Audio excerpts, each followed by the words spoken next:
6월 1일 살아계신 하나님의 말씀 역대상 22장 19절 말씀으로 구하라는 제 말씀드립니다. 하나님을 우리는 얻어야 합니다. 우리는 하나님의 마음과 관심과 사랑을 얻어야 행복한 삶이 됩니다. 젊어서는 음악과 사랑이 있으면 행복할 것 같아서 그래서 그 가난했던 밥 한 끼 해결하기 어려웠던 그 시절에도 인천에서 서울 국립극장에 공짜 음악을 들으러 서울행 기차를 훔쳐 타기도 하고 독서에 깊이 심취해서 책에 빠져 있을 때에도 연주곡을 들으면서 폭우 속을 뛰기도 하고 공원의 그 홍해문 아래에 서서 돌담 너머로 들리는 바이올린 소리를 듣곤 했었습니다. 하나님의 은혜로 사랑하는 사람을 만나게 돼서 그 여인을 아내로 달라고 기도했더니 어렵사리 결혼도 하고 흔치 않은 두 아들을 만나 적지 않은 행복을 누리고 살아왔습니다. 근데 그런 마음으로나 정신적으로나 육신적인 어떤 그런 갈급함을 구하면 구할수록 채우고자 해도 채우지 않는 궁핍함이 있었습니다. 그것은 영적인 빈곤에서 오는 것임을 나중에 알게 되었죠. 갈구해도 채워지지 않는 것이었습니다. 그런데 역대상 20장 19절에 이제 너희는 마음의 뜻을 바쳐서 너희 하나님 여호와를 구하라고 말씀합니다. 하나님을 구하라는 말씀에 해결해 줄 줄을 알지 못했던 거죠. 인간은 영적인 갈증을 채우지 못하면 세상 모든 것으로 채워도 절대 채워지지 않는 빈곤에 허덕일 수밖에 없는 것입니다. 하나님으로 밖에 채워지지 않는 갈증은 간절한 구함을 통해서 얻어지게 됩니다.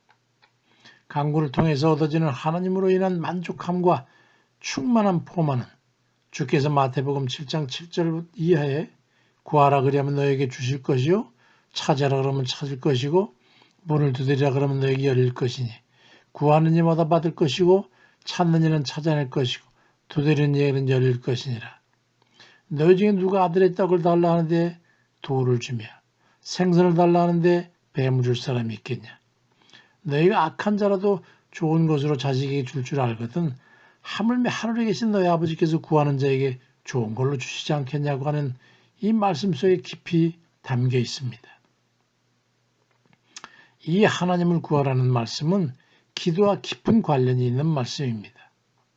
거기다가 본문에 구하라는 데에 해당하는 이 헬라어는 고집센 아이가 엄마에게 졸라대듯 하라는 그런 구하라는 뜻을 가지고 있습니다. 이러한 간구는 마태복음 18장 19절의 말씀처럼 진실로 다시 너에게 이르지만 너희 중에 두 사람이 땅에서 합심하여 무엇인지 구하면 하늘에 계신 내 아버지께서 그들을 위하여 이루게 하시리라고 말씀합니다. 구하는 데 힘이 붙여서 부족할 것 같으면 다른 사람과 합심하고 협력해서라도 기도의 강력함을 이루라는 그런 말씀입니다. 요한복음 16장 24절에도 지금까지 너희가 내 이름으로 아무것도 구하지 아니하였지만 이제는 구해라. 그러면 받으리니 너희 기쁨이 충만하게 될 거라고 하는 말씀도 이전에는 어찌할 바를 알지도 못해서 어쩌고니 없는 그런 상황이 있었지만 이제는 전에 없었던 열심과 간절함과 애를 쓰임을 통해서 구하라는 그런 의미를 담고 있습니다. 맡겨놓은 것을 그럼 우리는 달라고 해야 되지 않겠습니까? 본래부터 아버지께 맡겨놓고 저희 있는 것을 달라고 하는 것처럼 요구하라는 말씀이에요. 그것이 구하라는 간구의 의미입니다. 그건 누가복음 12장 31절에 다만 너희는 그의 나라를 구하라. 그러면 이런 것들 너희에게 더하시라고 하는 이 말씀처럼 아버지 뜻에 합당한 자세를 먼저 갖추고 이제 구하기만 하면 졸라대는 아이에게 엄마가 보관하고 있던 걸 내어주듯이 하나님께서 내어주시겠다는 겁니다. 역대상 16장 10절에 그의 성호를 자랑해라. 여호와를 구하는 자마다 마음이 즐거울 것이라고 하는 말씀입니다. 구하지 않기 때문에 받지 못하는 것으로 말씀하신 하나님의 뜻을 믿고 신뢰한다면 어찌해야 할 것인지 잘 알 것입니다.